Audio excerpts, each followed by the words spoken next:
अब आपके भीमनगर बाजार में खुल गया Brajesh enterprises e rickshaw showroom, जहां आप उचित दामों में खरीदे चमचमाती मयूरी ई रिक्शा, जो आसान कर दे हर रास्ता और दे बचत ज्यादा। नमस्कार, आप देख रहे हैं कोसी दर्पण। मैं हूं राजीव कुमार और इस वक्त मौजूद हूं बीरपुर नगर पंचायत स्थित उत्तर बिहार ग्रामीण बैंक में और हमारे साथ खास बातचीत करने के लिए मौजूद हैं शाखा प्रबंधक। हम उनसे जानेंगे कि जो लगातार राष्ट्रीय लोक अदालत लगाया जाता है, तो क्या इस बैंक से जो ऋण धारक होते हैं वो पहुंच पाते हैं या नहीं पहुंच पाते हैं, क्या समस्या होती है, इनके द्वारा उन तक पहुंचाने के लिए हम आए हैं। जो मैसेज ये देना चाहते हैं ताकि जो है उनका ऋण भी माफ हो सके और इनका बैंक का काम भी चल सके और जो बैंक और लाभुक के बीच में जो रिश्ता होता है वो रिश्ता बरकरार रहे। तो यही सारे विषय पर जो है हम बात करने के लिए आज यहाँ पे पहुँचे हैं, तो हम बात करेंगे। सर, आपका स्वागत है हमारे कोसी दर्पण चैनल पे। धन्यवाद। सर, हम जानना चाहते हैं कि आपके द्वारा जो एक राष्ट्रीय लोक अदालत में जो शिविर लगाया जाता है, तो आपके यहाँ के जो बैंक ऋणी होते हैं, तो सर क्या कितना पहुँचते हैं, उनको क्या समस्या होती है? देखिए, ऋणियों का हम लोग एक लिस्ट बनाते हैं। सबसे पहले जो भी पुराने खाताधारी हैं, जिनका ऋण खराब हो चुका है, जो एनपीए कैटेगरी में आते हैं, ठीक है, तो हम लोग चाहते हैं कि वो सारे पुराने ऋण का समझौता करके उनको ख़त्म करे पुराने ऋण को। तो लोक अदालत एक अच्छा माध्यम है उनको पहुंचने का। कितने लोगों को डर लगता है कि बैंक जाएंगे पता नहीं क्या होगा, तो हम लोग हर ऋणियों को बोलते हैं कम से कम आप लोक अदालत आइए। वहाँ पे कोई नहीं रहता, वहाँ पे सिर्फ जज रहते हैं या हम लोग होते हैं और ऋणी होता है, तो उनके बीच में सेटलमेंट होता है और वो मुझे लगता है सबसे सुनहरा अवसर होता है ऋणियों का ऋण एक मुश्त समझौता के अंतर्गत अदा करने के लिए। तो इस क्रम में हम लोगों ने अभी डोर टू डोर खुद कैंपेन किया है, लोगों से मिलने लगे हैं, लोगों को खुद नोटिस देते हैं, उनको समझाते हैं कि आप लोक अदालत परिसर में आइए या बैंक में आइए, आपको जहां उचित लगता है। और ख़ास करके दिक्कत यहाँ आती है कि जो कुछ लोग असामाजिक तत्व हम बोलेंगे उनको, वो क्या फैला रखे हैं कि ऋण माफ़ हो गया है, जिसके चक्कर में बहुत सारे लोग नहीं आ पाते हैं उस ऋण की अदा करने के लिए। तो हम उन लोगों से निवेदन करेंगे कि ऐसे किसी भी अफवाह में ना पड़े। अगर आपको लगता है कि ऋण माफ़ हो गया है तो आप ब्रांच जाएं, ब्रांच से अपना नो ड्यूज लें। अगर वो नहीं ऋण माफ़ हुआ है तो कृपया करके उसमें जो एकमुश्त समझौता चल रहा है पुराने ऋण में खास करके, उसमें आप एकमुश्त समझौता करें। और हम लोग ब्रांच कोशिश करती है कि जितना सूद में माफ़ हो सके, अगर जिस कैटेगरी में है वो उस कैटेगरी में हम लोग उसको माफ़ी करते हैं और हम लोग कोशिश करते हैं कि वो ऋण अदा हो सके समय। इसके लिए समय का भी प्रावधान दिया जाता है कि जैसे अगर कोई 1 लाख का ऋण है, अगर वो 50,000 में समझौते में हो रहा है, अगर किसी के पास 50,000 नहीं है तो वो 25% अदा कर सकता है, फिर मैक्सिमम 3 महीने का समय ले लेता है वो, और उस 3 महीने के क्रम में वो ऋण को अदा कर सकता है। तो हम आपसे लोगों से खास करके ऐसे पुराने ऋणियों से निवेदन है कि आकर के अपने पुराने ऋण का समायोजन करें ब्रांच में। ये सिर्फ उनके लिए नहीं फ़ायदेमंद है, यह उनके आने वाली पीढ़ियों के लिए भी फ़ायदेमंद है, क्योंकि उनको एक चीज़ और समाज को जो लगता है कि यह पैसा सरकार का है, तो मैं आपको इसके माध्यम से ये बता देना चाहता हूँ कि यह पैसा सरकार का नहीं है, बल्कि यह पैसा जो आप जैसे जो जनता बैंक में जमा करती है उसी से बैंक ऋण देता है। तो अगर आप उस ऋण को ससमय नहीं चुकाएंगे तो हम आगे आने वाली पीढ़ी को फिर ऋण कैसे देंगे?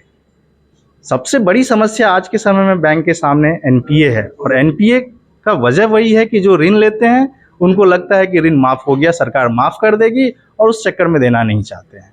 तो आप सबसे निवेदन है मेरा कि अपने पुराने ऋण को आकर के एकमुश्त समझौता के अंतर्गत आप उसमें समझौता करें और ऋण की अदा करें ससमय, ताकि हम लोग नए जनरेशन को भी इस बैंक से जोड़ सकें। उनको अगर कोई भी ऐसी ज़रूरत पड़ेगी तो हम लोग उनको ससमय मदद कर सकें। सर, हम ये जानना चाहते हैं कि जो ऐसे ऋण धारक होते हैं, जो वो डायरेक्ट बैंक नहीं, अगर वो लोक अदालत में पहुंचते हैं तो इसका क्या माध्यम क्या है? देखिए, दोनों तरीका सही है। वो ब्रांच भी आ सकते हैं और लोक अदालत भी जा सकते हैं, लेकिन बहुत सारे लोगों को मैंने बताया जैसे कि उनको भय रहता है कि ब्रांच जाएंगे तो पता नहीं क्या होगा मेरे साथ में। तो वैसी भय की कोई आवश्यकता नहीं है। आप ब्रांच भी आकर के सेटलमेंट कर सकते हैं और लोक अदालत परिसर में भी आके सेटलमेंट कर सकते हैं। तो मुझे नहीं लगता है कि दोनों में कोई डिफरेंस है सर, ठीक है। बट लोगों को एक सिर्फ माध्यम है कि लोक अदालत है तो चलो हम लोक अदालत में जाके सेटलमेंट कर लेंगे। तो आपको जहाँ भी सुविधा लगता है आप कहीं भी आ सकते हैं।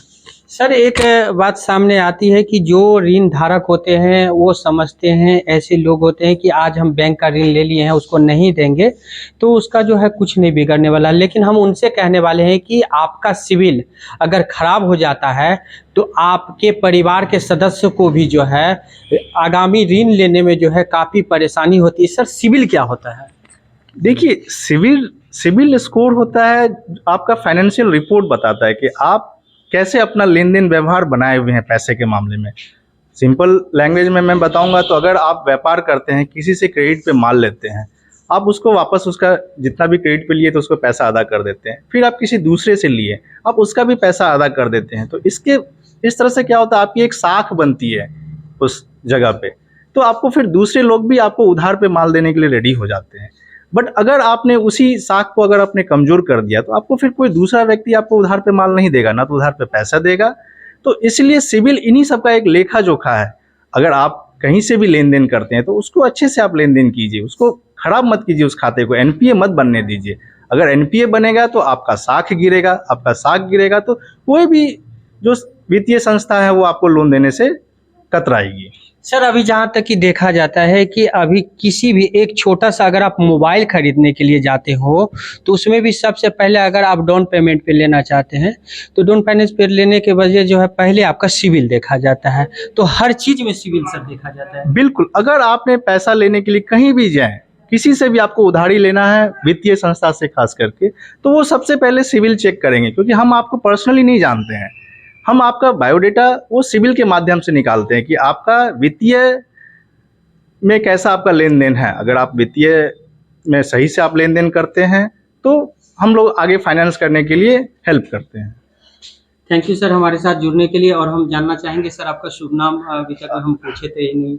मेरा नाम प्रभात रंजन हुआ, ठीक है। मैं और एक चीज़ बता देना चाहता हूँ कि जो ऐसे ऋणी हैं जिनको लगता है कि हम ऋण नहीं चुकाएंगे, मेरा कोई कुछ नहीं कर सकता है, तो उन सब से मेरा आग्रह है कि देखिए, होना तो है, तय होना है कि ऋण तो आपको चुकाना होगा, चाहे आज चुकाए कि कल चुकाए। अब आप चाहते हैं कि हम सही तरीके से चुका दे तो आपका मोस्ट वेलकम है ब्रांच में। अगर आप नहीं चुकाएंगे तो हमें फिर आगे कानूनी कार्रवाई करनी पड़ेगी, जिसके मैंने पिछले वीक में भी बताया था कि 137 डिफॉल्टर लोगों पे केस हो चुका है, और जिस दिन बॉडी वारंट इशू होगा तो फिर उस दिन आप लोगों को दिक्कत हो जाएगी। तो अतः आपसे अभी भी मेरा नम्र निवेदन है कि आ करके ब्रांच में अपना पुराना ऋण का एक मुश्त समझौता के अंतर्गत समझौता कर लें, और आप भी ब्रांच से जुड़ें और अपने आने वाले पीढ़ियों को भी ब्रांच से जोड़ें।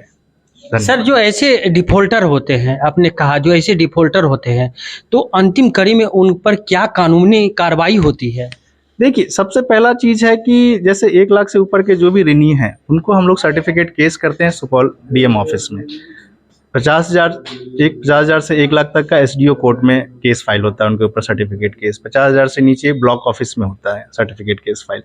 तो जब इनको नोटिस भेजा जाता है सर्टिफिकेट ऑफिस के द्वारा, अगर वो नोटिस का जवाब नहीं देते हैं तो फिर जाकर के पुलिस के द्वारा उनके ऊपर कार्रवाई की जाती है। पुलिस के द्वारा कार्रवाई में बॉडी वारंट तक इशू होता है, लोगों को जाके पकड़ा जाता है, और एक उनको ये भी लगता है कि हम सिर्फ जेल चले जाएंगे तो लोन मेरा माफ़ हो जाएगा। तो मैं ये भी बता देना चाहता हूँ आपको कि सिर्फ जेल जाने से लोन माफ़ नहीं हो जाता, आपको पैसे भी चुकाने पड़ेंगे, जेल के साथ साथ आपको पैसे पूरे देने पड़ेंगे। तो इससे अच्छा है कि आप बैंक में आएँ, जो भी ऋण है उसके सूद में देखें कितने से कितने तक माफ़ी मिल सकता है और अदा कर दें, ना कि कानूनी पचड़े में पड़े आप। धन्यवाद। तो हमारे साथ जुड़े हुए थे शाखा प्रबंधक, और इनके द्वारा जो है जो ऋण धारक होते हैं, जो बैंक के लाभुक होते हैं, उनके बारे में एक गुड मैसेज था। अगर जो ऐसे ऋण के धारक हैं, अगर वो ऋण नहीं चुकाते हैं तो उनके लिए जो है एक मैसेज दिया है, जो आप इस खबर के माध्यम से देखेंगे तो सारी जानकारियाँ मिल जाएगी। नए अपडेट के साथ फिर मिलेंगे, तब तक के लिए दीजिए विराम। अब आपके भीमनगर बाजार में खुल गया Brajesh enterprises e rickshaw showroom, जहां आप उचित दामों में खरीदे चमचमाती मयूरी ई रिक्शा, जो आसान कर दे हर रास्ता और दे बचत ज्यादा।